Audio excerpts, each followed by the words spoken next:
Hi and welcome to Larp, and this is another of our new to Larp videos, and this time we're going to be looking at slightly more practical steps and how to actually get involved. So we've looked at what Larp is and the different types of games and systems and what's going on, but this time it is getting involved. So the first step, which I think is probably the most important, is choosing the right system. Yeah. So we spoke in the previous video about different types of systems and what you want to get out of it, and I'm a kind of just jump straight into everything and hope for the best kind of guy. But if you want a high combat, lots of fighting, charging around in armour system, and you pick one which is 16th century Italian Renaissance politics, you're probably not going to get to play a ninja. No, that's probably a given. So it's worth spending the time to try and find the right system. Trying to research the Larp. Talk to people who've been to a game that you might be interested in and ask them what it's like. Because Larpers love talking about the systems they play in. Love it. So good. But as you said, there are high combat LARPs where you'll be fighting monsters or fighting each other. But there are also systems that are more talky. They thrive on interpersonal relationships, socializing and politics, and trying to figure out problems through your words instead of your fists, and that can be really fun, especially for the kind of person who likes to manipulate people, or the person who loves to please people. Or to play a character who is very easily manipulated. Or very easily pleased. Not saying anything about Clarence at all. Not saying anything about Clarence, my character Empire at all. You know, it's like, if you support this, we have wine. Oh, really? Wine, you say? Brilliant. Yeah, that's right. Well, I'm all for wine. I used to play in a system called Vampire the Masquerade, based on the White Wolf RPG systems, and that system was, everybody was in a room, and we would talk about how we would solve problems that are happening in the fief, in the area, and occasionally we'd have a bit of a fight with something big and bad that came in, but it was mostly us making deals, making boons, and trying to use our powers to solve problems rather than trying to beat it out of them. And it was really fun. Yeah, so from the previous video, decide what you want, why you want to do it, and then pick the right system for you. And that's key here. Yeah. You're going to have a real bad time at LARP if you pick the wrong system, or if you pick one which isn't. Yeah, and sometimes it's not even the right system, but the right part of the system. I heard somebody took their boyfriend to a player event for Empire, the Pledge Ball. Okay. Yes. The Pledge Ball it's a ball. It's a very talky. Ball gowning, they call it. Ball gowning, which is where basically you just use your personality to make everything happen for you. And he had a terrible time because he heard of Empire and he wanted to smash things with swords and fight barbarians and orcs and monsters, and he was taken to a system where he stood around and talked to a lot of people who knew that they were pretty. And it was awful. Yeah. This is probably the one I don't want to do, and I'm dreadful at this, and that's learning the rules. Learning the rules. You have to learn the rules for a lot of systems. It's very important because there are people who will bring it up on you. In the same way that a tabletop, if you don't know the rules, people will complain at you for not knowing them. But there are systems that are very heavy on rules, where they involve a lot of mechanics, a lot of special magical calls and shouts of what you can do. Yes, and special moves. And then there are rules light systems, which basically have no rules at all, and it all thrives on trust. So if you're the kind of person who doesn't like to memorize a bunch of numbers or statistics... Neil, if you could give us one of the spell component calls from... Oh yeah. So if you like a LARP that's got, you know, very prescribed spell vocals, it's like, one of the examples would be, by all the powers of fire, be thou scorched, be charred, be burned, disruption.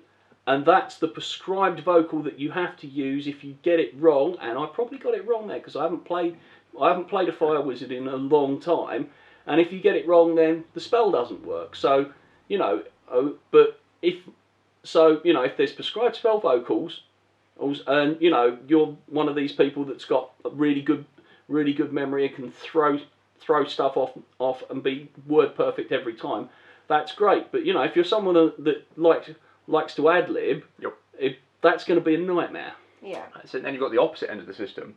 So we spoke about film sim briefly. Yeah. But there's iLarp, and they do a load of different games, and their rule basically is react to everything, but do not expect anyone to react to you. So anything that you feel comes at you, you react to it. And anything that you do your best to act out what's going on, but don't expect them to react how you think they're going to react to it. And that's kind of my mentality in LARP. I try to, if I get hit, I react to it. Yeah. I think that some of the most popular systems have a good balance between trusting the players to just RP without rules, and including rules for specific things like bleeding out and requiring fizz reps for items. And for Empire, the spells, they have to last 30 seconds, which is Nell the Elephant twice. So Right. Nellie the Elephant packed a trunk and said goodbye to the circus. Off she went to trump to trump to trump, trump, trump. You do that twice. So if you say a spell that is that long, that is okay. Your spell works. Brilliant, I like that. Try not to have all your spell vocals be the Nelly the Elephant thing. Unless that spell is summon elephant or something. There was the war rhino. Summon the war rhino. Make him go to the circus. I'm still not over the war rhino. So many of my friends died. If you want to hear some really good stories about Empire battles and the standards of the battles, go ask somebody who went to Empire about the war rhino. A couple of people have asked for kind of stories to do with LARP, and we'll definitely do videos on them because there's some funny ones. Really Let's see if we can find a picture of the war rhino. Picture is good. I don't trust you holding that sword near me. It's part of my brain. But yeah, the rules can help or hinder. They're supposed to be there to help, but a lot of systems will give you enough leeway to say no to a rule if it's going to completely detriment your roleplay. I was chatting with a friend of mine, and he goes to Empire, which is quite a low rule system, and he plays quite a complicated character that people don't use, and he uses poisons on his weapon, which is, the rules in Empire for this are really clunky. Yeah. So you have to have a little fizz rep, which has to have some poison. You have to rip it, you have to read it, you have to put it onto your weapon, and then you hit somebody and make a call.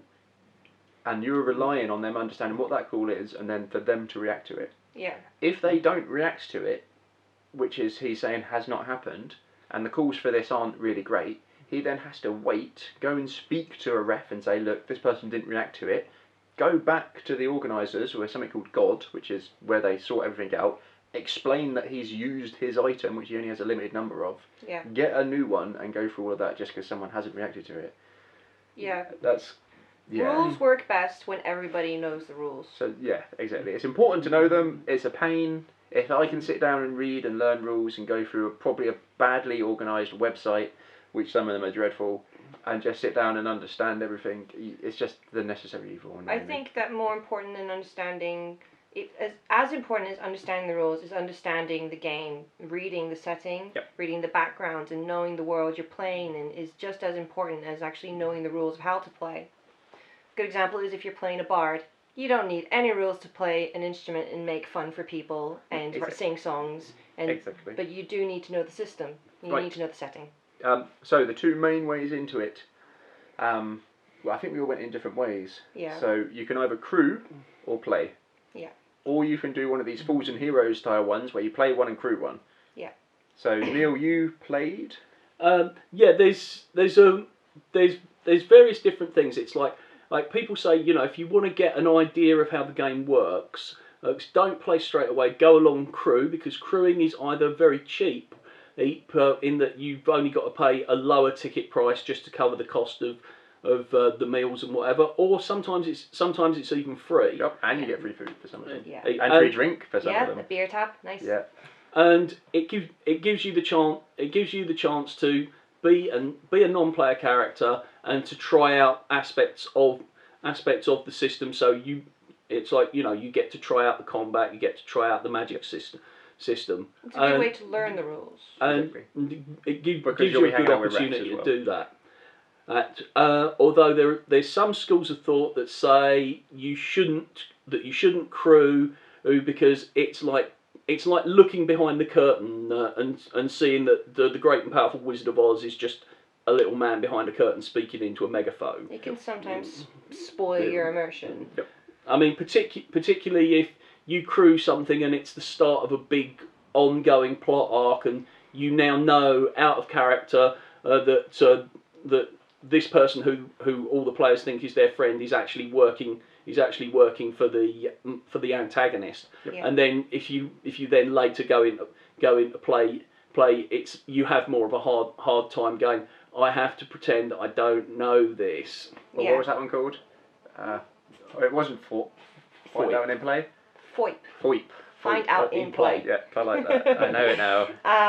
As that some people actually prefer crewing to playing. I've got quite a lot of friends in Larp who crewed because they wanted to learn the system, and they loved it so much they never went back, and now they're hardline crewers for all the systems that they play in. My first 3 years of LARP I didn't play once. All I did was crew. Yeah. That was it. And I got to play some big bad guys, boss monsters, massive demon things, huge swords jumping around. Yeah. Oh man, that was... You get a lot of opportunities to do cool brilliant. stuff Rock when you Golem. crew. I mean, particularly if one of the things you like is to see other people having a good time because of something you've done, and so there's a lot you can get out of crewing in that, because you get to give people their enjoyment of the system, and you give them the moments that they'll remember. You know, just by virtue of it, you were there doing that as well. If you're playing pen and paper or tabletop or something like that, and you're normally the GM or the Dungeon Master or something like that, you'll enjoy crewing. Yeah. Because I'm normally the DM and I love to crew. It's a lot of fun. Empire is pretty much the only game I play. Normally, always I crew. Oh, I've got an extra guest. He's probably not going to come up. No, he's thinking about it.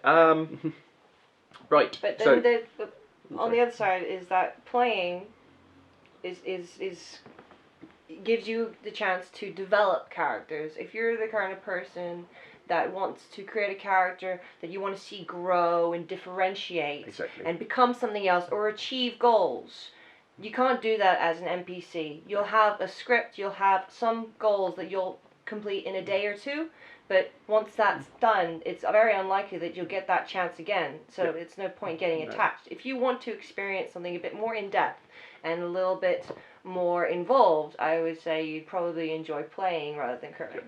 Exactly. So you found a game you want to play, you've kind of like the setting, you've read the rules, and you've got a general gist of what to do. What do you do now? You have to get in touch. Yep. So you can contact the organizer. They'll normally have a website or an email, or if they're really old school, you can even telephone them. Yep. Certain games are better at others than getting back to you, but this gives you an idea about the system as well. So, for example, I like Empire because you can email them and it's within a day, nearly always. Yeah. They'll get back to you with some kind of response, even if that response is we're looking into this or X, Y, or Z. Yeah. And certain systems, email them and I've lost interest because I've received no reply. And this email should include something along the lines of you're brand new or you've got a little bit of experience or no experience at all. What experience of sort of that culture you have got? So if you've done tabletop, if you've done role play, what you've done if it's just computer games, whether you're happy to fight, whether you're not happy to fight, and what else would I probably include in? There's one thing I'm missing. Access, like if where it is. Yep. And like if you can get to it and what kind of site they have.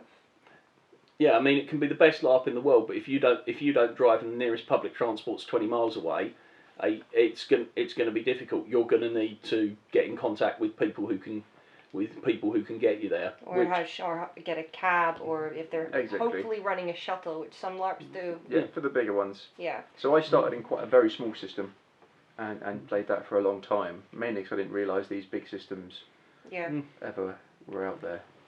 I think 90%, maybe even 99% of LARPs that I've played or interested in or contacted, I've found through Facebook. Yep. Yeah, Facebook is it. You get good and bad. You'll get LARP groups will have a Facebook presence. And again, I mean, I'm sorry to keep harping on about Empire, because that's the system I play. Lots of groups have their own Facebook pages there, and it's really good if you're new. You can go on there. You can ask all kinds of questions. Also, it's a great place to socialize with people who you're planning to be in a group with. Yep. And because everything on everything on Facebook tends to be connected, it's a great way to find new LARPs through friends. And there are also little side shoots. I'm part of costume boards, froth boards, musicians boards, a brewer's board, an artisan's board, and an artist's board, all for Empire, that I found through Facebook, which are all completely different groups that we use to enhance the game. Brilliant. through Facebook. But as well as Facebook, most LARPs do have their own websites. But it is daunting. If you're by yourself and you've not got friends who want to join you to come and do LARP, do not be off-put because it's daunting, because it is. It can be really, really hard. Yeah. One of the things that unfortunately you have to look at is LARP costs money. It needn't cost the earth, but let's look at what you can kind of expect to pay. You've got your ticket price, which is the flat fee that you'll pay for actually playing the game. Now that can be variable. You can get it cheaper the further in advance you book, or it might just be a flat fee. Yeah. Rough amount? So I've seen LARPs, small LARPs and player events run for $35. Most LARPs run for a weekend $60 to $80. Yep. And then there are some LARPs which we mentioned in a previous video which can Real run high into end. the hundreds. Yeah. For film sims and very high kit quality LARPs. But for that you're getting, in some cases, is professionally made props by people who actually make props for movies. You'll get your food and your drink paid for, and usually accommodation, especially if it's on the higher Yep. end. Exactly. But Or there are some, which are completely free. So, for example, Fools and Heroes, you pay once for the year, I think. Yeah. And a lot of the university ones. Yeah. Well, a lot of local groups and universities will run their own grassroots LARPs for free. As a general rule of thumb, for most LARPs, you get what you pay for. Yeah. There's very few LARPs where I feel, oh, I've been ripped off here. Yeah. They're all...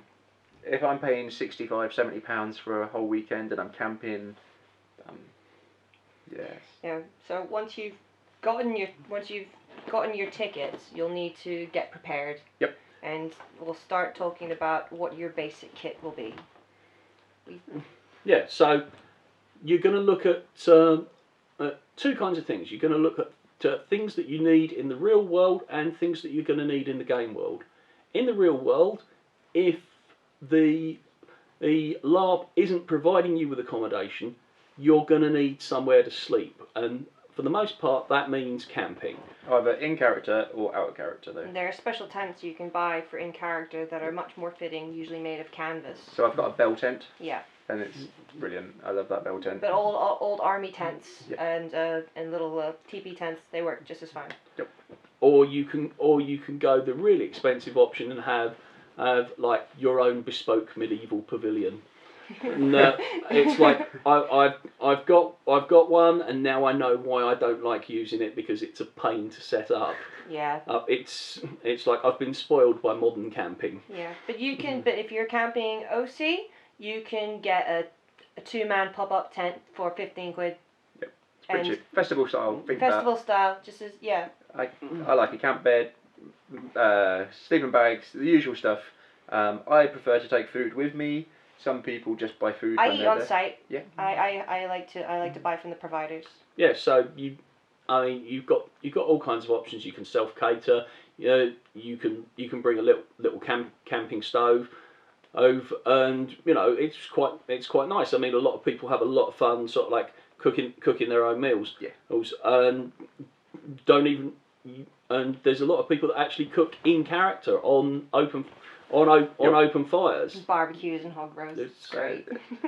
So once you've got those kind of logistics, what do you actually need kit-wise? So if I was coming to crew one of your events, what should I have with me? For crew? Yep. For crew, you need some very basic costume. You need a tunic and a very plain pair of either black or natural coloured trousers, a pair of icy shoes, So nothing modern, no trainers. I wear army boots. Yeah, because I like wear my army feet. boots. I tend, although I have authentic medieval shoes, what I find is if I'm going to be doing a lot of active stuff, I make a rule that my icy stuff stops from about the ankle down. Yeah. Because a good quality pair of boots is gonna pay dividends, because a lot of places you're gonna go, it's gonna be rough terrain, so you need something with a good grip and good ankle support. A basic rule of thumb is don't wear trainers. Yeah, don't wear If trainers. you're wearing kind of ankle black boots, that's fine for most Yeah. people. And then, especially if you're going to somewhere where you know where it's going to be a bit foul, bring an icy coat or cloak, something to keep you warm. So Larp, which we went to earlier, their crew kit is amazing. Yeah, they buy their costumes in bulk. Yeah, they buy their costumes in bulk. A lot of it is ex-film quality stuff. So you'll look in it and it will tell you who's worn it. Yeah. So they've got some Lord of the Rings stuff and Then things they like have that. some stuff from Sharp. Yeah, a lot of Sharp stuff. So for them, all you really need to bring is a base layer, and then they give you the stuff. So base layer, some trousers, and a top, which is not modernish. So when I crew theirs, I just wear like a Primark, sorry. They sell like the base layers, Yeah. and then some trousers, and then like cycling gear. yeah, Yeah. away you go. If you're a player, however, all you really need is your costume. Yep. Which is basically it's the same standards as crew, but you can embellish it however you like. And if you're a combat character, you need a weapon. Yep. And that's basically it. You don't need that much. Nope. The more you bring, you'll either get downtrodden with bringing so much kit you cannot. I used to be able to travel on the train. Now I have to take a van. Yeah. But you only need what your character would have. So you need your costume, and you need any props in phys reps that the game requires, and that's basically it. Brilliant. Have we all brought one thing which is slightly odd? Yeah. So when we talk about LARPs and what you need to bring, I think that everybody has like one thing that they bring that changes the game. So do you want to go first? Yeah. Mine's a good one, and people won't expect it at all. Okay. When you've got as little hair left going on up here, they've not often got showers, so I've only got one part of what I bring. I normally also bring something called a festival wipe, which is the greatest thing I've ever found in my life. A festival wipe is like a giant wet wipe, so it's kind of like a sealed thing, and in the morning, rather than having to have a shower, because a lot of these places don't have a shower, you can use this, and it's I have to get some of those. yeah, it That's really good. makes me happy. And the other thing I brought is some dry shampoo, because sometimes the showers are non-existent. Sometimes there's really good showers, but you're there for a weekend and you're going to be putting stuff on and armour. And if I'm wearing a helmet and I get super sweaty, and I'm running around in a field and beating the crap out of people and getting beaten up, then So dry shampoo is my recommendation for It something. also odd to gives bring. your hair mad volume if you like that. Mad volume. I totally need that. Yeah. Right. What I like to bring is a water bottle. It doesn't have to be a fancy in-character water bottle like this. You can get your Coke bottle, take the label off, put it in a little fabric bag, and you've got an icy water source. Yeah. Because hydration is big and clever. Yes. It's like while invariably it always seems to rain at LARPs, you're still going to get hot, sweaty. You're going to be running around. Having something where you can have a drink. I mean, particularly if you've watched Adam's headcam videos, he swallows a fly. Having water is really good at that point. It really messes me up. But yeah, and we on a lot of LARPs, some of the crew who aren't playing monsters will play special water carriers, and they'll be there to make sure the people who are looking dehydrated, especially the people who are wearing latex masks or heavy armor, make sure that they're well hydrated, because there have been instances where people have passed out from dehydration on fields and gotten heat stroke. Yeah. It's very dangerous. Happened to me at the last Empire. I rather stupidly played someone who wore a full suit of armour with a full face helm and refused to take on water because I didn't want to reveal my identity. And so I fought in a tournament and immediately left and immediately after being knocked out of the tournament, went back to my car, took the armour off, and I started to feel really bad. I had problems with my vision, and ended up having to go to first aid and get given rehydrate solution. So drink water. Drink water. Seriously, drink water. But this is also a good opportunity if you're a non-combat person, but you still want to crew, and you still want to kind of see that side of it. Yeah. You can be a water carrier, and you'll be everyone's best friend. Everyone will love you. Yeah. And you just can go around and carry big water and rehydrate people, because yeah. Speaking of water, my favourite thing to bring in the world is these. These are called Peebles. This is specifically for people who have problems going to the portaloos, or girls who can't just urinate in another bush. These are portable toilets. What? They are little bags, and they're full of a dehydrated gel solution. All you do is you open it up, turns into a solid gel, and then you zip it up and throw it in the bin. No more midnight walks through to the portaloos because you had a bit too much to drink. You don't have to leave your tent. You don't have to leave your camp. You just go in your little portable potty and you throw it in the bin. It's the best thing ever, especially if you're not quite used to using one of those shiwis that lets you stand and go, or if you have skirts and you can just like hop it underneath and just let rip. I love it. It has changed my LARPing experience. It's changed my camping experience, and I would recommend that all girls carry a pack of these. They come in about packs of 8 for about 10-15 quid. Amazing. 100%. So it's kind of like human kitty litter. It is human kitty. It is human kitty litter, and I'm not even embarrassed anymore. I was at first, but now I'm like piss in a bag. I'm so lucky. I'm so lucky to be a man. The world is my urinal. And the last thing we should talk about, because it's on my notes here, which are very thorough notes, I would like to point out. Yep. Yeah, you are organised. Is if we could give ourselves one piece of advice for getting in LARP, what would it be? It kind of goes against the character I'm playing at the moment, but say yes to things. It's like the improv thing. Don't say no. Say yes and so it's like, you know, accept stuff. Get involved with stuff.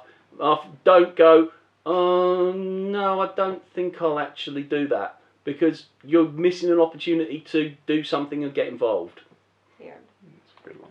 Good one. Hannah? I would say that if you're the kind of person that suffers with anxiety or paranoia and you've got low confidence, that can be a real struggle. And what I'd say is that if you need reassurance, if you need help, don't be afraid to ask for it. Yeah. And once you've got confidence, you'll find your LARPing experience transforms. And don't think that you'll say the wrong thing and everybody will hate you, because it's not true. I've been told I get into my head too much and I get too worried about what people think of me that it ruins my game. So don't worry about what people think of you, and just try to be yourself, be your character, and have fun for yourself, not for everybody else.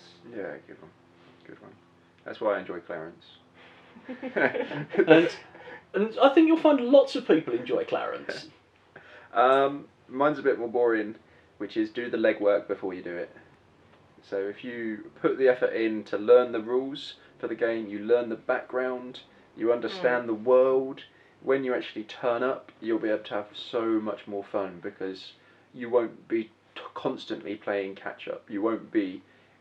We'll talk about characters in the next video, because that's definitely a video to itself. Yeah. But you won't... So you can play a character who's doesn't know anything, and that's a great first character to play. But if you, outside of the game, know it, you can then express that and play it better. So understand as much as possible about the world that you're stepping foot into, even if you're crewing, because then you'll raise the game for the players, because you'll be able to improv, you'll be able to have this conversation. So if you're crewing and you're just playing random bandit number 6, Yeah. and then all of a sudden you hear the players shout, "Take one alive," and you think, If that's me, if I've got that's no me, I idea. have no idea at all. And you see people getting picked off, and you're thinking, "Oh man, they're going to take me alive here. I can feel it." But then if you know the world and you know what's going on and you can improv it, they'll love it when they talk to you and they try and poke you for information. Getting good at improv, I think, is one of the key aspects of enjoying a LARP. Is learning how to react. Not so much as of being good at it, but learning how to react to things and improvise what you're saying. If you give a lot of speeches like I do, you got to get good at it. But I think your one's good. Don't be scared to make an idiot of yourself. Yeah.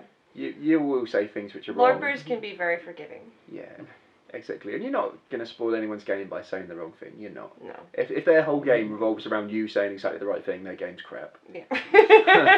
Let's be quite honest. We'll talk more about the abstract concept of game in another video. Definitely. The word game, giving good game, creating good game. that's one of my pet hates. Yes, it's a weird one. Excellent. I think that's kind of summed up the kind of more practical steps of how to get involved. So just to summarise it again, find the right system for what you want out of it. Learn the rules, look at the background, message the people who organise it. If they're good, they'll get back to you. If they're not good, you maybe want to avoid it. You can again look on the Larp Awards and you can see sort of like the top 5 Larps who have all been nominated, and then each one's got a winner and a runner-up, and see if the game you want is on there. If it is, it's probably a good sign that they're pretty clued up. Yeah, and you'll make sure that you're prepared and you've got everything that you need to both camp and LARP. But you will forget something. Yeah, probably. Every single time. Always. Without a shout. Yeah, I left for the last LARP with no boots. I didn't bring I was sharing a tent with a friend. He didn't bring a ground sheet for his tent, and I didn't bring a sleeping bag, so I got bug bites all over my body. I had one inside my belly button. Brilliant. So, I think that pretty much sums it all up. Right, on that beautiful belly button. That's an image that will haunt us. Yeah, so from all of us here at ULARP and New to LARP, thanks for watching. Bye. Don't forget to like and subscribe. Cheers. Bye. Bye.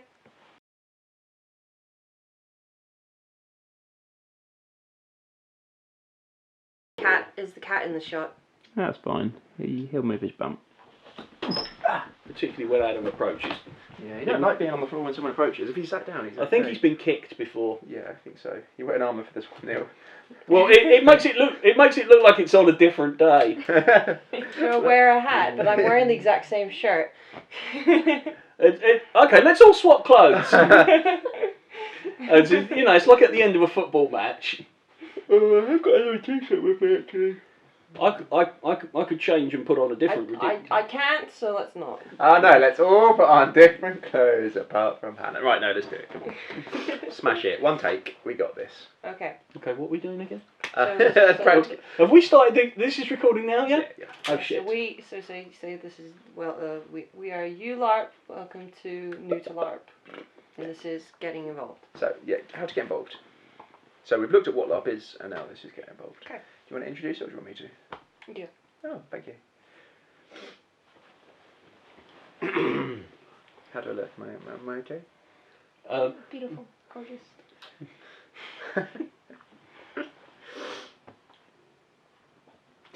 Oh, For God's sake. I'm useless at this. Right, here we go. So, welcome back. No, you're not welcome back. This might be the first time you've seen us. Fine, I'll do this. No, I'm doing it. I've got this.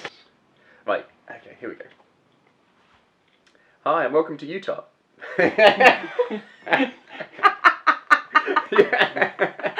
one for the... So this is going to go on the end in the outtakes. Welcome to Utah. Utah, the channel that talks about tarpaulin. And I use this tarp as a base for my tent to stop the water coming up through it. And sometimes I like to suspend it above as a waterproof canopy. Shut up, Neil! I'm making this video. Right, here we go. That was bad. Oh, what a shame! Master has rung the doorbell. What a shame! It's the doorbell. Saved by the bell.